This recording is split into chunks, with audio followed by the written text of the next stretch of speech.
ಇಲ್ಲೊಂದು ಸಣ್ಣ ಪ್ರಶ್ನೆ. ನಮಗೆ ಈ ಶರೀರ ಅಥವಾ ರೂಪ ಸಿಗುವುದಕ್ಕಿಂತ ಮುಂಚೆ ನಾವು ಹೇಗಿದ್ದಿರಬಹುದು ಎಂದು ಯಾವತ್ತಾದರೂ ಯೋಚನೆ ಮಾಡಿದ್ದೀರಾ? ನಮ್ಮ ಅಸ್ತಿತ್ವದ ಆ ಆರಂಭದ ರಹಸ್ಯವನ್ನು ಬಿಡಿಸುವುದು ನಿಜಕ್ಕೂ ಒಂದು ಅದ್ಭುತ ಜರ್ನಿ. ಹಾಗಾಗಿಯೇ ಇವತ್ತಿನ ಸಂಚಿಕೆಯಲ್ಲಿ ವಿಜ್ಞಾನ ಮತ್ತು ಅಧ್ಯಾತ್ಮದ ನಡುವೆ ಇರುವ ಆ ಅಪರೂಪದ ಕನೆಕ್ಷನ್ ಬಗ್ಗೆ ತಿಳಿದುಕೊಳ್ಳೋಣ. Trust me, this is going to change the way you look at life. So, shall we begin? ಎಲ್ಲರಿಗೂ ಶರಣಾರ್ಥಿಗಳು. Welcome to let me explain, a thought provoking series brought to you by the Basava Samiti. ಮೊದಲು ಶರಣ ಬಾಲಸಂಗಯ್ಯನವರ ವಚನವನ್ನು ಕೇಳೋಣ ಬನ್ನಿ. ಏಕರಾತ್ರಿಗೆ ಹಾಲಿಗೆ ಹೆಪ್ಪ ಕೊಟ್ಟ ಹಾಗೆ ಕದಡಿಕೊಂಡಿಹುದು, ಪಂಚರಾತ್ರಿಗೆ ಬುದ್ಬುಧ ಕಾರವಾಗಿಹುದು, ದಶರಾತ್ರಿಗೆ ಶೋಣಿತವಾಗಿಹುದು, ತ್ರಿಪಂಚರಾತ್ರಿಗೆ ಮಾಂಸ ಅಸ್ಥಿಯಾಗಿಹುದು, ಚತುರ್ವಿಂಶತಿ ರಾತ್ರಿಗೆ ಪುನರ್ಮಾಂಸವಾಗಿ ಗರ್ಭಸ್ಥಾನದಲ್ಲಿ ಕ್ರಮದಿಂದ ವರ್ತಿಸುತ್ತಿಹುದು ನೋಡ, ಅಪ್ರಮಾಣ ಕೂಡಲ ಸಂಗಮ ದೇವ.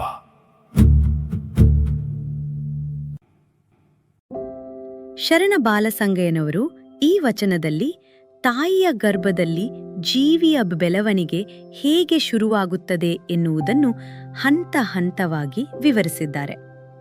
ಬನ್ನಿ, ಇದನ್ನು ಇಂದಿನ ಮಾಡರ್ನ್ ಎಂಬ್ರಿಯಾಲಜಿ ಅಥವಾ ಭ್ರೂಣ ವಿಜ್ಞಾನದ ದೃಷ್ಟಿಕೋನದಿಂದ ಅರ್ಥೈಸಿಕೊಳ್ಳಲು ಪ್ರಯತ್ನಿಸೋಣ. ಮೊದಲನೇದಾಗಿ ಶರಣ ಬಾಲಸಂಗಯ್ಯನವರು ಹೇಳುವ ಆ ಏಕರಾತ್ರಿ ಅಂದರೆ ಮೊದಲನೇ ದಿನದ ಬಗ್ಗೆ ನೋಡೋಣ. ಅವರು ಹೇಳ್ತಾರೆ, ಹಾಲಿಗೆ ಹೆಪ್ಪ ಕೊಟ್ಟ ಹಾಗೆ ಕದಡಿಕೊಂಡಿಹುದು. ಜಸ್ಟ್ ಇಮ್ಯಾಜಿನ್ ಮಾಡಿ, ಹಾಲಿಗೆ ಹೆಪ್ಪು ಹಾಕಿದ ತಕ್ಷಣ ಏನೂ ಬದಲಾವಣೆ ಕಾಣಿಸೋದಿಲ್ಲ. ಆದರೆ ಒಳಗಡೆ ಒಂದು ದೊಡ್ಡ ಪ್ರಕ್ರಿಯೆ ನಡೀತಿರ್ತದೆ. ಇದೇ ತರಹ ಇಂದಿನ ಮಾಡರ್ನ್ ಮೆಡಿಕಲ್ ಸೈನ್ಸ್ ಕೂಡ ಮೊದಲನೇ ದಿನ ತಾಯಿಯ ಗರ್ಭದಲ್ಲಿ ಆಗುವ ಬದಲಾವಣೆಯನ್ನು ವಿವರಿಸುತ್ತದೆ. ಅಂಡಾಣು ಮತ್ತು ವೀರ್ಯಾಣು ಸೇರಿ ರೂಪುಗೊಳ್ಳುವ ಆ ಏಕಕೋಶದ ಝೈಗೋಟ್ ಒಳಗೆ ಕ್ಲೀವೇಜ್ ಎನ್ನುವ ವಿಭಜನೆಯ ಪ್ರಕ್ರಿಯೆ ಶುರುವಾಗುತ್ತದೆ. ಹಾಲು ಹೆಪ್ಪುಗಟ್ಟಿ ಮೊಸರಾಗುವ ಹಾಗೆ ನಮ್ಮ ಅಸ್ತಿತ್ವದ ಮೊದಲ ಆಕಾರ ರೂಪುಗೊಳ್ಳುವ ಅತ್ಯಂತ ಸೂಕ್ಷ್ಮ ಕ್ಷಣವಿದು.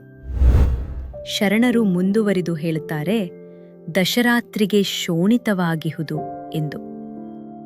ಬುದ್ಬುದ ಎಂದರೆ ಸಂಸ್ಕೃತದಲ್ಲಿ ನೀರಿನ ಗುಳ್ಳೆ ಅಥವಾ ಬಬಲ್ ಎಂದರ್ಥ. ಅಂದರೆ ಸರಿಯಾಗಿ 10ನೇ ದಿನಕ್ಕೆ ಕಾಲಿಡುತ್ತಿದ್ದಂತೆ ಆ ಜೀವಕ್ಕೆ ರಕ್ತದ ರೂಪ ಸಿಗುತ್ತದೆ ಎಂದು. ಅಚ್ಚರಿಯ ವಿಷಯ ಅಂದರೆ ಮೆಡಿಕಲ್ ಸೈನ್ಸ್ ಕೂಡ ಇದನ್ನೇ ಹೇಳುತ್ತದೆ. ಗರ್ಭಧಾರಣೆಯಾದ 7ರಿಂದ 10ನೇ ದಿನಗಳಲ್ಲಿ ಇಂಪ್ಲಾಂಟೇಷನ್ ನಡೆಯುತ್ತದೆ.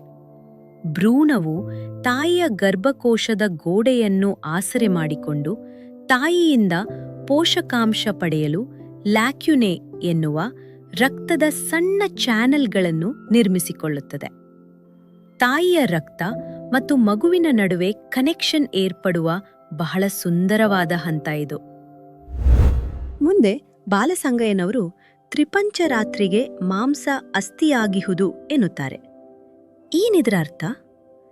ತ್ರಿಪಂಚ ಅಂದ್ರೆ 3 ಬಾರಿ 5 ಅಂದ್ರೆ ಸರಿಯಾಗಿ 15ನೇ ದಿನ. ನಿಖರವಾಗಿ ಇದೇ 15ನೇ ದಿನದ ಆಸುಪಾಸಿನಲ್ಲಿ ಗರ್ಭದಲ್ಲಿರುವ ಭ್ರೂಣದಲ್ಲಿ ಗ್ಯಾಸ್ಟ್ರುಲೇಷನ್ ಎನ್ನುವ ಒಂದು ಮುಖ್ಯವಾದ ಪ್ರಕ್ರಿಯೆ ಶುರುವಾಗುತ್ತದೆ. ಈ ಹಂತದಲ್ಲಿ ಜೀವಕೋಶಗಳು 3 ಪ್ರಮುಖ ಪದರಗಳಾಗಿ ವಿಂಗಡಣೆಯಾಗುತ್ತವೆ: ಎಕ್ಟೋಡರ್ಮ್, ಮೆಸೋಡರ್ಮ್ ಮತ್ತು ಎಂಡೋಡರ್ಮ್.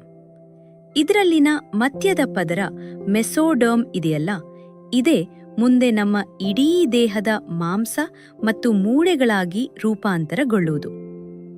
ಅಂದ್ರೆ ಯೋಚನೆ ಮಾಡಿ, ನಮ್ಮ ಭೌತಿಕ ದೇಹದ ರಚನೆಗೆ ಬೇಕಾದ ಅಡಿಪಾಯ ನಿಖರವಾಗಿ ಆ 15ನೇ ದಿನದಿಂದಲೇ ಸಿದ್ಧವಾಗಿ ಬಿಡುತ್ತದೆ. ಅಂತಿಮವಾಗಿ ಗರ್ಭಧಾರಣೆಯ 24ನೇ ದಿನವನ್ನ ಶರಣರು ಚತುರ್ವಿಂಶತಿ ರಾತ್ರಿಗೆ ಪುನರ್ಮಾಂಸವಾಗಿ ಗರ್ಭಸ್ಥಾನದಲ್ಲಿ ಕ್ರಮದಿಂದ ವರ್ತಿಸುತ್ತಿಹುದು ಎಂದು ಕರೆಯುತ್ತಾರೆ.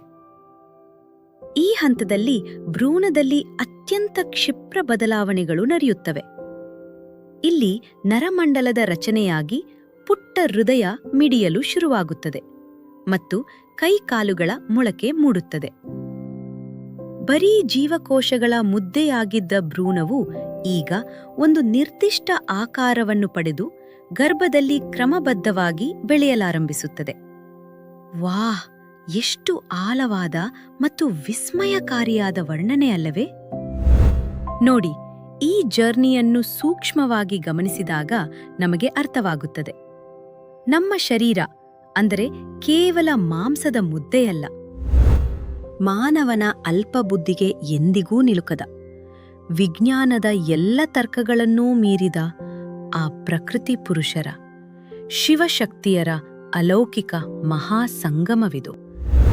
ಮುಂದಿನ ಸಂಚಿಕೆಗಳಲ್ಲಿ ಶರಣ ಬಾಲಸಂಗಯ್ಯನವರ ಇನ್ನಷ್ಟು ವಚನಗಳನ್ನು ವಿಜ್ಞಾನದ ಹಿನ್ನೆಲೆಯಲ್ಲಿ ಸರಳವಾಗಿ ಅರ್ಥ ಮಾಡಿಕೊಳ್ಳೋಣ. ಬಸವ ಸಮಿತಿಯ ಈ ಸರಣಿಯ ಪ್ರತಿಯೊಂದು ಸಂಚಿಕೆಯೂ ವಿಶೇಷವಾಗಿರುತ್ತದೆ. ಹಾಗಾಗಿ ಮಿಸ್ ಮಾಡಿಕೊಳ್ಳಬೇಡಿ. ಅಲ್ಲಿಯವರೆಗೆ ತಮ್ಮೆಲ್ಲರಿಗೂ ಶರಣು ಶರಣಾರ್ಥಿಗಳು.